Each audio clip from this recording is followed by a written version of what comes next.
26 miles across the sea. Santa Catalina is a-waiting for me. Santa Catalina, the island of romance, romance, romance, romance. Well, East Coast girls are hip, I really dig those styles they wear. And the Southern girls with the way they talk, they knock me out when I'm down there. The Midwest farmers' daughters really make you feel alright. And the Northern girls with the way they kiss, they keep their boyfriends warm at night. I wish they all could be California. I wish they all could be California. I wish they all could be California girls. The West Coast has the sunshine and the girls all get so tan.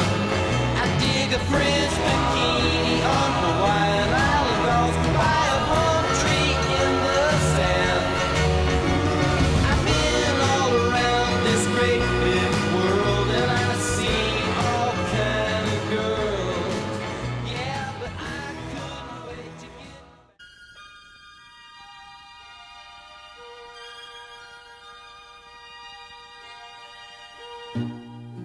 This is the moment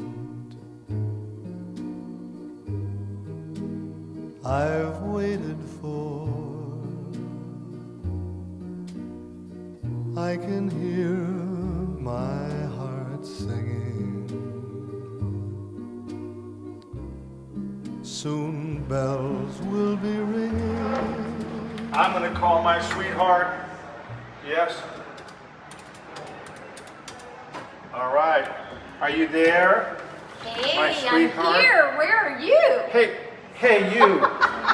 I am calling you because I want to tell you I love you on our 50th anniversary. Wow, what a connection. Hey, that's with the connection. That's That would be a 50-year connection. 50-year connection. This is Yes. the dating game connection. I've been dating my wife for 54 years and married 50 years, and we haven't stopped dating. And we even survived the newlywed game twice.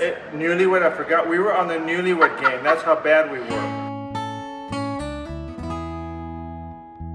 Well, I'm the garbage picker, but she does most of the contributing. I love to pick trash. She contributes, right? She She contributes, and then I do the picking. I take it out and that stuff. Oh, good. She said that she does. That's right. Good. David? And But you know what? I just want to tell you, What? I still say I we still say I do to each other. I do love you. do. I love you too. Question, Marilyn, what's made our marriage so successful for 50 years? Well, I'd have to give all the credit to the Lord. That's how come. But it does take two people willing to rely on the Lord and invite Him into the center of their relationship, in the center of everything, in the center of the joy, in the center of disagreement, in the center of grief. And I would add is you have church. Yes. And you have fellowship among saints, and carry that over naturally in a marriage, the two becoming one flesh. We have her family, my family, we have friends, now we have children and grandchildren. So when we get together, that is also a blessing in a marriage. Rather than us imploding, us two no more mentality, it's us two plus. And I would say that in our relationship between one another, having a short list of offenses. Like if she's offending me or I offend her, we keep a short list. We don't go to sleep on our wrath. We get healthy for us. And I always like to be reminded that the Word says the Lord's mercies are new every morning. And I think that's how we have to treat each other, that our mercies on each other are new every morning. And another thing I'd like to say is when we're married, God designed it. And it's wonderful at the altar where you say, I do. But then comes the reality after years of marriage. It's dying to self. Selfishness.